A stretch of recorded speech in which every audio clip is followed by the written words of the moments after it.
السلام و السلام بالبقیت السلام به شما آیات عظام. عرض به خدمت، من تصمیممو گرفتم که به عضویت مجلس خبرگان، اونم تو این مقطع حساس در بیام. شما برای چی میخوای عضو مجلس خبرگان بشی؟ خوبه دیگه. کار مجلس خبرگان انتخاب رهبره. رهبرم که انتخاب شده، بعد ما یه مش پیرپاتال جمع میشی واسه هم دیگه جوک تعریف میکنه. خب شما چرا نرفتی نماینده مجلس همین معمولی بشی؟ مشکل جسمی دارم. چه ربطی داره؟ یعنی منظورم که رو صندلی مجلس نمیتونم به صورت نشسته بخوابم.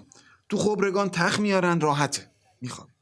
خب شما که مشکل جسمی داری، به جای اینکه خودت بری مجلس خبرگان، به افراد معتمد رأی میدادی اونا نمایندت بشن. والا میخواستم رأی بدم، خودم میخواستم، ولی گفتم آخه به کی رأی بدم؟ به پسرخاله مقام معظم رهبری صادق واعظ‌زاده رأی بدم؟ به پدر عروس مقام معظم رهبری حداد عادل رأی بدم؟ به آقای کمال خرازی برادر عروس مقام عظما رأی بدم؟ یا به پسر باجناقشون محمد باقر قالیباف رأی بدم؟ یا راه این بود که اصلا تو مسائل خانوادگی ولایت وارد نشه؟ نظام مال خودشونه، هر غلطی خواستم بکنن. این بود که گفتم خب ما هم بیایم کاندید شیم، فامیل شیم. خب حالا یه چند تا سوال علمی ازتون بکنیم. مدرک تحصیلی شما چیه؟ مال شما چیه؟ لیسانس. بعد مال شما چیه؟ من فوق لیسانس دارم. منم شوق لیسانس دارم. شما بفرمایید برق و کی اختراع کرد؟ تو که مقام عظمای ولایت، درسته؟ والا اگه برامون شهر درست نمی کنید، ادیسون هم یه کمکایی کرد بهشون. آیت الله ادیسون؟ اون که برق رو اختراع نکرد، اون جاذبه رو کشف کرد. نه اون که نیوتن بود، سیب افتاد رو سرش. آیت الله نیوتن. ای فتنه‌گر. تمام فتنه این درس فیزیک زیر سر اونه. ای کاش به جای سیب درخت میافتاد روش، علما اینقدر فیزیک صفر نمیگرفتن. خب ما علمی تو فهمیدیم. تو حوزه فرهنگی چه فعالیتایی داشتی شما؟ والا بنده اصلی ترین دستاورد فرهنگیم که تقدیم کردم به مقام معظم رهبری تصحیح یه شعر زاله بود که نمیدونم یادتون میاد یا نه، تو سن و سال شما بود یا نه، ولی میگفت که اتل متل توتوله گاو حسن چجوره. برگشتم خواهش میکنم اگه اجازه بدید من نخونم، چون واقعا هر دفعه میخونم مثلا شوک میشم، بدنم میلرزه.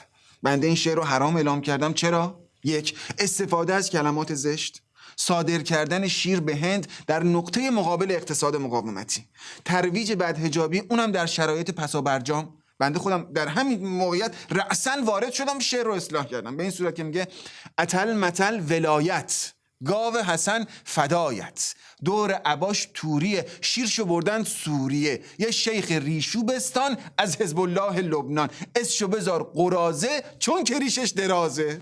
احسنت. طیب، من خودم اینو در اینستاگرام و تلگرام شخصیم هم گذاشتم که میتونید شما خودتون مراجعه کنید. پس شما با این فناوری هم آشنایی داری؟ بله. اینستاگرام و تلگرام خواهر برادرن، خیلی هم همدیگه رو دوست دارن، میمیرن واسه همدیگه. شما کجا فهمیدی که اینا خواهر برادرن؟ از فامیلیشون دیگه. گرام، اینستاگرام، تلگرام، فامیلی جفتشون گرامه. یکم من جدیدن شنیدم، نمیدونم شما دیدین یا نه، تو تلویزیون جدیدن میگن بینندگان گرام، که اینا احتمالاً از اقوام نسبیشونه. حالا به نظر شما بعد از تحولات منطقه به سردمداری عربستان، نظام جمهوری اسلامی چه واکنشی باید نشون بده؟ واکنش شدید. مشخصاً من پیشنهادم اینه که درس عربی در اعتراض به عربستان حذف بشه. ریاضی هم باید حذف بشه، چون میدونید پایتخت عربستان ریاضه. من خودم به شخصه تو خونه یه تحریم خیلی سخت علیه توطئه‌های عربستان گذاشتم. اونم اینه که از این به بعد تو خونه رقص عربی ممنوعه، حتی اگه آهنگ دیکی دیکی دیکی یا ربابا هرچی اینو بزن، رقص عربی ممنوع، نمیتونیم کارو بکنیم. تو پرونده شما اومده که شما نماز نمیخونید، درسته؟ بله. اینم به خاطر بصیرتمه، چون قبله اولمون که دست اون دشمنامونه، قبله دوممون هم که دست این دشمنای جدیدمون افتاده دیگه. الان کاملا مشخصه دیگه، معلوم قسمت نیست ما نماز بخونیم. شما دقت بفرمایید، از تحریم غرب در اومدیم، حالا جهان اسلام تحریممون میکنه دیگه. این نماز داره؟ نداره. پس شما در رابطه با تحریم هم موضع داری؟ بله که دارم. بله، من در تمام دوران تحریم فقط یک بار جوراب خارجی پوشیدم. تمام روز احساس میکردم که کف پام تو غربته. سری درش آوردم. ما 8 سال دفاع مقدس نداشتیم که بریم جوراب خارجی بپوشیم. الان خیلی شرایط فرق کرده. چه فرقی کرده؟ خیلی فرق کرده. شما دقت کن، قدیما تلویزیون رو روشن می‌کردی میگفت خرمشهر آزاد شد، سوسنگرد آزاد شد. الان جرئت نمی‌کنه تلویزیون رو روشن کنه. تا روشن می‌کنه میگه نون آزاد شد، بنزین آزاد شد، برق آزاد شد، بلیط هواپیما آزاد شد، اسرای قایق آمریکایی آزاد شد. حالا شما فکر میکنید چرا من باید صلاحیت شما رو برای ورود به مجلس خبرگان تایید کنم؟ من به نظر کردم من صلاحیتم از آسمان ها تایید شده. چطور؟ در همین راهپیمایی 22 بهمن من سراسر تعجب و شگفتی بودم. هزاران هزار شرکت کننده، صدها شخصیت لشکری و کشوری، صدها نفر از نیروی انتظامی، دهها وزیر و نماینده مجلس، چندین خبرنگار و عکاس. واقعا عجیب بود. چیش عجیب بود؟